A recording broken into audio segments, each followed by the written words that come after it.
The Creator God. The Creator God is the being who made the entire world of Mushoku Tensei. He is the starting point of everything, and without him, none of the other gods would exist. Long before the story begins, the Creator God had already built countless worlds during his lifetime. He was incredibly old and powerful, but even a being like him could not live forever. As he felt his death coming closer, he decided to make one final world before his time ran out. The problem was that he no longer had enough power to build a stable world. His first attempt came out broken and unbalanced. Instead of giving up, he tried again and made another world, but that one was also flawed. He kept going until he had created 6 separate worlds, and every single one of them was unstable on its own. His solution was strange but clever. He pushed all 6 broken worlds together into the shape of a die, with a hollow 7th space in the middle called the Void World. Joined like this, the 6 worlds held each other in balance and finally became stable. This is why the setting is called the 6-faced world. Even after this, Creator God was not finished. He wanted someone to watch over each world after he was gone, so he used the last of his strength to split his own body into 6 pieces. Each piece became a new divine being placed in charge of one world. These 6 beings are the original gods, and the people of each world came to worship them. Once this final work was complete, the Creator God had nothing left. He gave up his form and died, leaving his body resting in the empty void world at the center of everything. In a way, every god that comes after him is a leftover piece of the god who made them. First Dragon God. The first Dragon God is one of the 6 original gods, and he is the most powerful of them all. He was placed in charge of the Dragon World, and he is also the father of Orsted, one of the most important characters in the entire series. When he first arrived in the Dragon World, the first Dragon God worked hard to help the dragon tribe grow. The dragons were long-lived and strong, but their society stayed primitive for a very long time and struggled to advance. To protect his people, he chose the 5 strongest dragons among them and named them the 5 Dragon Generals. His personality in these early days was kind and wise. His people trusted him completely and treated him with the highest respect. He earned that loyalty because he truly cared about them, not just about ruling over them. A special weapon was even forged for him called the Dragon God Sword. It was so powerful that when he swung it, only the other gods were strong enough to survive its strike. 2 relationships shaped his life. The first was with Lunaria, the daughter of the human god. She was brought to him as part of an experiment to see whether gods could have children with other races. He did not love her at first. That changed completely when she gave birth to her son. The second relationship was with Laplace, a half-demon and half-dragon child he found near death after a Hydra attacked him. The first dragon god saved him and raised him as his own son. For a while, life in the dragon world was peaceful and full of hope. Then everything fell apart. Lunaria was found murdered in her own room, having died while shielding her newborn baby with her own body. Her death broke something inside the first dragon god. His kindness turned into pure rage. Believing the other gods or their servants were responsible, he went on a rampage and destroyed 4 of the 6 worlds. This single act of grief was what forced the surviving races to flee into the human world, which is a big reason the world of Mushoku Tensei looks the way it does. Later, he learned the painful truth. The real killer was an imposter hiding inside the human god's body, a being he came to call Hitogami.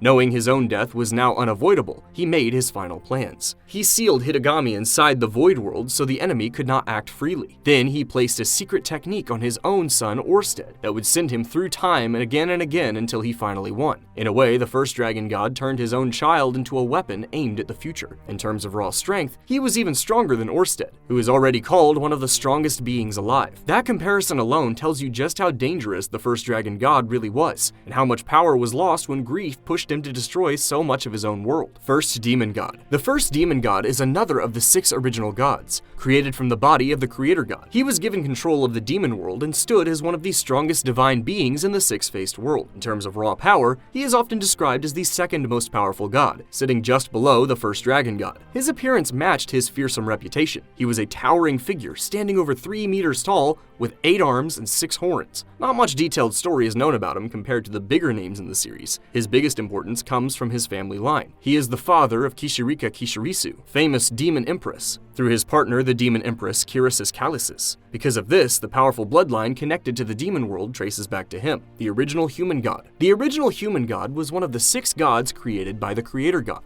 and he was placed in charge of the human world. He matters for 2 reasons. He shaped how the gods cooperated, and his form was later stolen by the villain of the series. Out of all of the gods, the original human god was the one who valued teamwork the most. He suggested that all 6 gods should meet regularly and trade knowledge and information, so that every world could grow and prosper together. This council is the reason the gods stayed connected at all, and it created a long era of peace between the worlds. He was also a family figure. He is the father of Lunaria, which makes him the grandfather of Orsted. Through his daughter, his bloodline became tied to the dragon world. His story takes a dark turn that happens quietly in the background. At some point, an unknown entity born inside the Void World killed or replaced the original human god and took over his shape. That imposter is the being now known as Hitogami. So, while the human god position still exists in the story, the kind and cooperative god who first held it was erased and replaced long ago. Beast God, Pudoria Dordia. The Beast God, whose name is Pudoria Dordia, is one of the 6 original gods split from the creator god. He rules over the beast world and watches over the beast races that live there. He has one of the strangest and most memorable appearances of all the gods. Pudoria Dordia is shown as a being with 2 heads, one of a dog and one of a cat. He rides on the back of a large white wolf, which fits his role as a god tied to animals and beasts. Beyond his appearance and his job of keeping the beast world in balance, very little is confirmed about him. Like several of the original gods, he mostly exists as part of the wider mythology rather than as a character with a full story. Still, he stands as proof that the creator god placed a guardian over every single world. Heaven God. The Heaven God is one of the 6 original gods created when the creator god split his body apart. He was placed in charge of the sky world, which is something called the Heaven World. His appearance is described as beautiful and unusual. He has a pair of extra eyes on his forehead and 6 wings growing from his back, which suits his connection to the sky above. Out of all of the gods, the Heaven God is one of the least explained. There is almost no detailed story about what he did or what became of him. He mainly serves as one of the 6 guardians who keep the 6-faced world stable, filling out the balance that the creator god designed. Sea God. The Sea God, also called the Ocean God, is one of the 6 original gods born from the body of the creator god. He was given the ocean world to protect and manage. His look is easily one of the most bizarre among the gods. He's described as a man with a massive tentacles growing out of his mouth and slimy skin like a squid. This strange design ties him directly to the deep ocean he rules over. Like the Beast God and the Heaven God, the Sea God does not have much story attached to him. He remains a background figure in the mythology, one of the 6 guardians holding the 6-faced world together. His main importance is simply that the ocean, like every other world, was given its own god to watch over it. Lunaria. Lunaria is not one of the 6 gods, but she is one of the most important figures in the entire mythology. She is a demigod, which means she is the child of a god and carries great power without being a full god herself. Her family connections are huge. She is the daughter of the original human god, the wife of the first dragon god, and the mother of Orsted. On top of that, she becomes the adopted mother of Laplace after her husband rescued him. In many ways, she sits right at the center of the family tree that drives the whole story. She was also living proof that gods could have children with other races, which made her birth a turning point in the history of the worlds.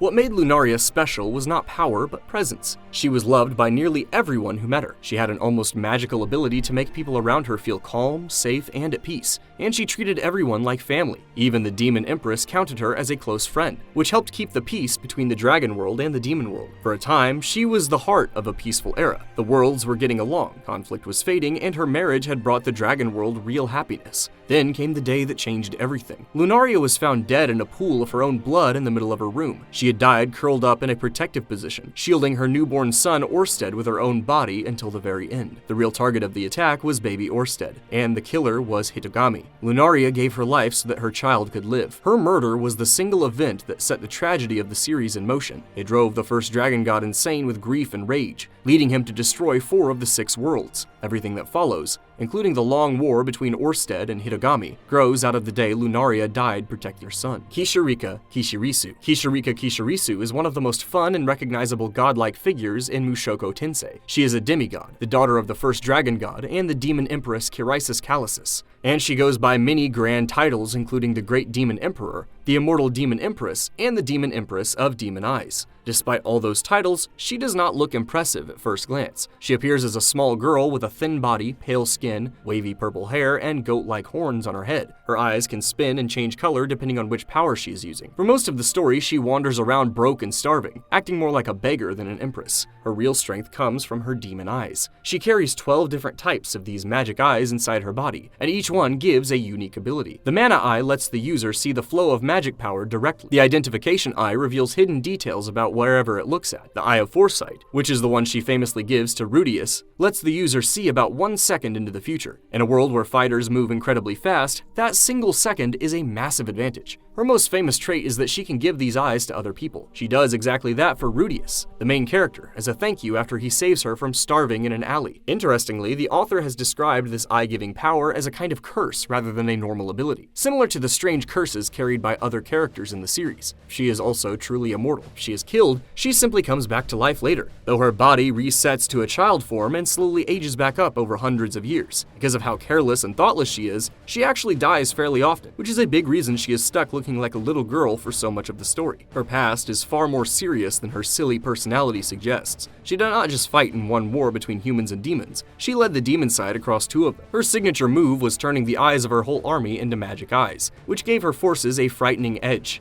Even so, she lost badly at one point and was sealed away for about 3 centuries as punishment. It is worth pointing out that she is not called a demon god, and this actually bothers her a little. Her personal fighting ability is weak, so despite her high rank and her immortality, she never earned that title. She even complains that the demon god Laplace gets all the fame while she is left hungry in the streets. She is also engaged to the immortal demon lord Batagati, which gives her both a powerful partner and an army standing behind her name, Orsted. Orsted is the current dragon god, a title given to the strongest member of the dragon tribe.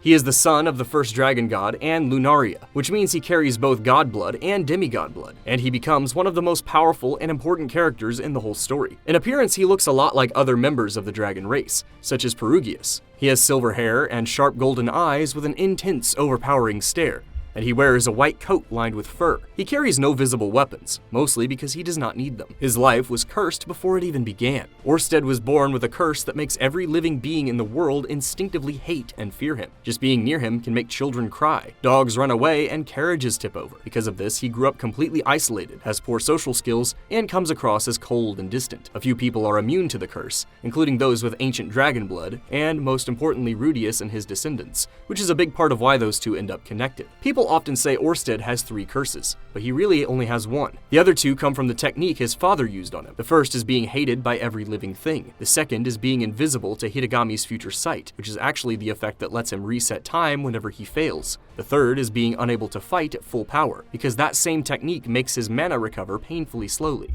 It could take him 100 years just to refill his magic, so he refuses to waste it and saves everything for his real enemy. In terms of power, Orsted is often called the strongest living character in the series. He has mastered nearly every combat skill in the world, from swordsmanship to magic, all at the highest god rank level. On top of that, he has lived through the same stretch of history more than 100 times because of his time loop, which means he understands the future better than anyone else. His entire existence is built around one goal, which is killing Hitogami no matter how many lifetimes it takes. To reach that goal, he needs to gather allies and prepare for a future war, since a reborn Laplace will one day threaten humanity again. This is why Rudius ends up founding an organization called the Orsted Corporation to recruit fighters and spread the dragon god's influence across the world. At first, Orsted appears as a terrifying villain and nearly kills Rudius twice, mostly because Rudius was still following Hitogami's advice at the time. Once the truth about Hitogami comes out, everything flips, and Orsted becomes a crucial ally. Behind the cold exterior is a surprisingly kind person. He is patient with his comrades, gentle with children, and humble enough to call his followers comrades rather than subordinates.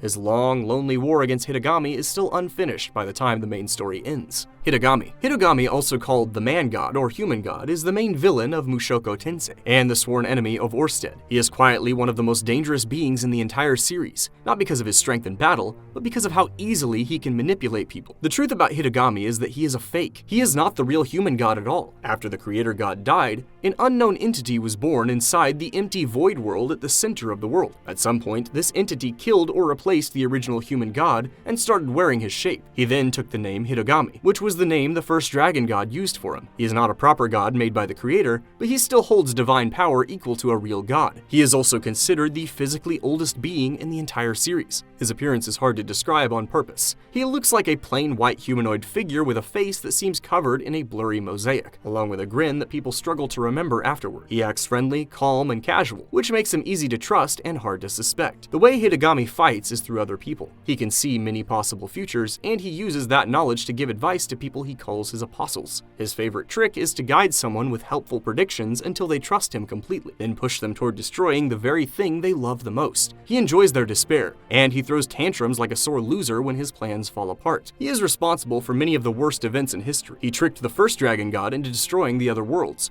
which created the setting of the series. He murdered Lunaria while trying to kill baby Orsted. He also works through his apostles to steer whole nations, driving one broken prince named Pax Chiron to take his own life and reaching deep into powerful kingdoms like Asura to bend them towards his plans. For all his cunning, Hitogami has real limits. He is sealed inside the Void World, so he cannot walk out and fight anyone himself. He can only reach people through their dreams, and he can only guide a small handful of apostles at a time. Worst of all for him, he cannot see Orsted at all, which leaves a permanent blind spot in his planning. This is exactly why he leans so hard on tricking humans into doing his dirty work. In the present day, his main obsession is Rudius Greyrat and his children, because a glimpse of the future shows that Rudius's descendants will one day team up with Orsted and bring about Hitogami's death. To avoid that fate, he does everything he can to ruin Rudius's life and stop those children from ever being born. His ultimate goal is simple and huge. He wants to conquer the entire six-faced world and rule it as the one true god. In the end, all of his scheming comes down to one very ordinary motive, which is the desperate desire to survive. Laplace.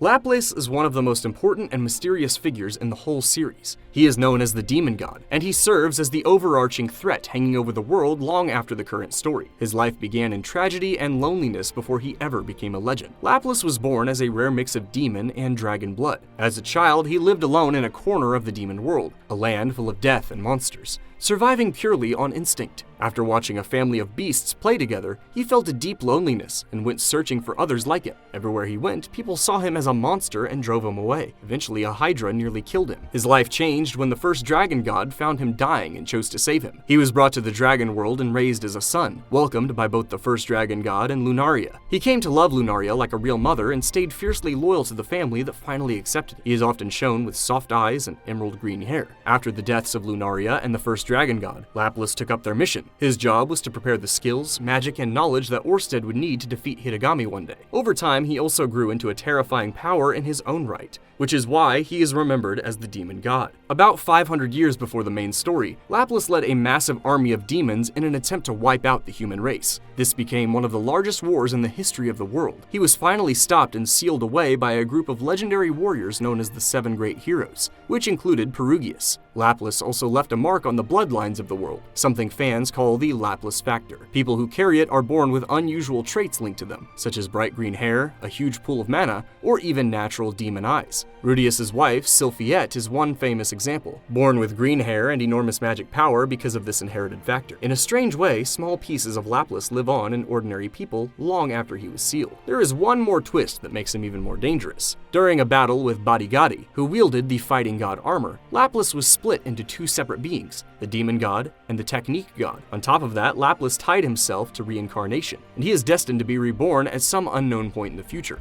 His return is treated almost like a countdown to disaster, one of the greatest threats the world will ever face, which is why his name still carries so much weight even when he is nowhere to be seen. Thank you for watching. If you're interested in other Mushoku Tensei videos, or anime videos in general, please leave a like and subscribe to let me know. Goodbye!